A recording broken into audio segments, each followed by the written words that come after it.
की मी आलेलो आहे आता मुंबईच्या मरीन ड्राइव्ह या ठिकाणी. या ठिकाणचे आपण दृश्य पाहताय. सध्याच्या मुंबई या ठिकाणी पावसाळी अधिवेशन चालू आहे आणि या पावसाळी अधिवेशन मध्ये विविध महाराष्ट्रातून मंत्री असेल, खासदार असेल, आमदार असेल, सर्व या ठिकाणी उपस्थित झालेले आहे विधान भवनामध्ये. मरीन ड्राइव्हचा हा रोड आहे. आपण पाहतोय हा समुद्राचा नजराणा आहे. ह्या समुद्राच्या सर्व पर्यटक या ठिकाणी फिरण्यासाठी, जॉगिंग करण्यासाठी आणि सेल्फी काढण्यासाठी आले आहे. आपण पाहताय नेटच्या संदर्भात पेपर लीक झाली, त्या संदर्भात आपण जाणून घेऊया युवकांची प्रतिक्रिया. मध्यंतरी नीट पेपर लीक झालं हे काय पहिल्यांदा झालं नाहीये. हे थोड्या वर्षापूर्वी पण झालं.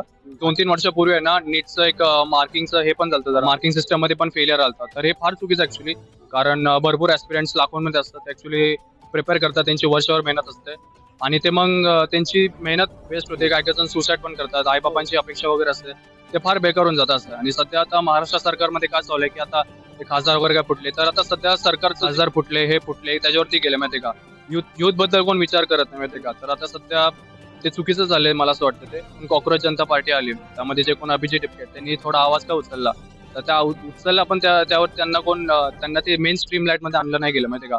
थोडंसं आलं, ते आले नंतर, पण नंतर आता मेन फोकस तेच कोण किती खासदार फुटे, किती खासदार वगैरे आले त्याच्यावर आहे. तर ते अतिशय ते चुकीचं होत चाललंय. असं नाही की बरोबर आहे, ते पण महत्वाचं आहे, पण ऍक्च्युली युथ वरती पण फोकस केलं पाहिजे, या एक्झाम पोटी पण फोकस केलं पाहिजे. हे नीटच नाही तर आता 2-3 दिवसापूर्वी टीईटी परीक्षा ते पण जरा हे झालं ऍक्च्युली, त्याच्याबद्दल पण पेपर फुटी झालते. ते फार चुकीचं होतंय. सरकारने आहे ना जे काय ह्याच्या पाठी जे पण कोण कारणावस्त आहेत त्यांच्यावरती ऍक्शन वगैरे घेतली पाहिजे, कारण यामध्ये युथ हे प्रॉब्लेम फेस करतोय. आणि जर युथ बद्दल विचार नाही करणार तर मग महाराष्ट्राचं आणि देशाचं भविष्य मग कदाचित अवघड आहे. असं आम्ही स्टुडंटचा स्वतः सफर करतो असं. म्हणजे तुम्ही लाईक रजिस्ट्रेशन पण करा, एक्झामसाठी प्रिपेअर पण करा, नाही प्रिपेअर तर करायचं असतं, बट प्रिपेअर करताना पण नंतर सफर पण करावं लागतं ना, ही चुकीची गोष्ट आहे माहिती का.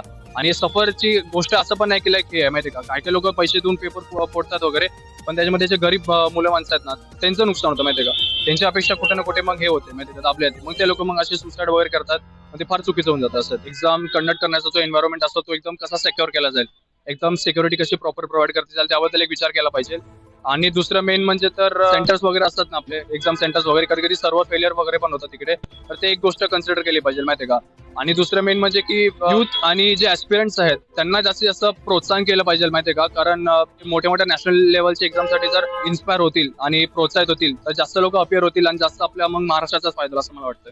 पण अभिजित, आता तुम्ही सांगितलं का अभिजित दिपके यांनी आंदोलन केलं, पण त्यांचा आवाज दाबला जातोय का कुठं? कॉक्रोच जनता पार्टी बद्दल पहिलं मला माहित नव्हतं, पण नंतर जेव्हा ते स्ट्रीमलाईट लाईमलाईट मध्ये आले ना तेव्हा ऍक्च्युली फार चांगलं वाटलं, लाईक कोणतरी युथसाठी आवाज उचलतंय. पण नंतर जेव्हा माहित पडले की लाईक ते फक्त महिना, आठवडा, 2 आठवड्यासाठी चाललं, नंतर ते गायबच झालं ऍक्च्युली, तिथून फोकस हटवला गेला तिकडून असं आहे. तर ते मला चुकीचं वाटतं, कारण त्यांना पण तिकडे पण फोकस दिला पाहिजे, इम्पॉर्टन्स त्या गोष्टीला पण दिला पाहिजे, पण तो तिकडे जात नाही, दुसऱ्याच गोष्टीकडे आहे. असं काय कारण आहे का ते थांबलेत आता सध्याच्या सिच्युएशनला? आता सध्या अपडेट तर कुठे भेटत नाही त्यांचं अभिजित टिपकेचं सध्या. राजकीय काय घडामोडी झाल्यात का, मध्ये राजकारण झाले का, का ते खासदार फुटले किंवा काय, या संदर्भात त्यांचं काय? अभिजित टिपके काय ते युथ साठी आवाज उचलतात, ते कुठे ना कुठे ना लपवले किंवा कुठे कुठे सायलेंट केले गेले असं मला वाटतं. आंदोलन वगैरे केले, अजून तेच करायला हवं, कारण एकदा केलं, दोनदा केलं, कुठे ना कुठे थांबलं तर ते जास्त मग लाईमलाईट, स्ट्रीमलाईट मध्ये नाही येणार. कंटिन्युअसली कन्सिस्टन्सी ठेवली, तेच केलं तर मग हे होणार माहिती का. कारण ते अरविंद केजरीवाल होते, ते आपल्याला माहिती आहे, जेव्हा आम आदमी पार्टीसाठी जेव्हा हे करत होते, जेव्हा आंदोलन करत होते सीएम पदासाठी वगैरे त्यांच्या, तेव्हा ते भरपूर वेळा बाहेर पडले असे रस्त्यावरती. तर मला असं वाटतं एकदा दोनदा आंदोलन करून काय नाही होणार, जास्त वेळ एकदा केलं पाहिजे, तर जाऊन ती कुठे तिकडे जाऊन फोकस लागेल त्यांचा. तुम्ही काय सांगशाल, नेटची पेपर फुटी झाली या संदर्भात तुमची काय प्रतिक्रिया? नीटच नाही, अजून पण गोष्टीवरती लक्ष दिलं पाहिजे. जसं आता पेट्रोलचं आता इथेनॉल सर्व गाड्यांना अजून हे नाही, कॅपेबल नाही, तरी हे लोक मुद्दामून सर्वांच्या ह्याच्यात इथेनॉल ब्लेंडिंग करतायत. त्याच्यावरती त्यांनी अजून डिस्काउंट पण नाही, म्हणजे असं हाय तेच प्राइस अजून वाढवले, 112 केले. एज्युकेशन सिस्टम नाही बरोबर, मग त्या लोकांना सर्वांना शहरात यायला लागतं, पुणे, मुंबई. मग रुरल एरिया आहे तिथे एक एज्युकेशन सिस्टम चांगलं केलं पाहिजे, शिक्षक चांगले आले पाहिजे. आता दुसऱ्या राज्यामध्ये बघू शकता साऊथ मध्ये की ते लोक आपल्या लँग्वेजला फर्स्ट प्रायोरिटी देतात, पण आपल्या इथे तसं होत नाही.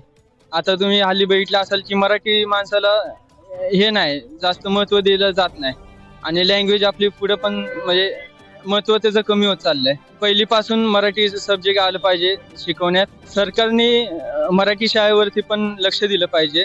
आपल्या भाषेला पुढे आणलं पाहिजे. पालकांनी पण एक प्रोत्साहन दिलं पाहिजे पोरांना की मराठी शाळेतून पण तुम्ही पुढे जाऊ शकताय.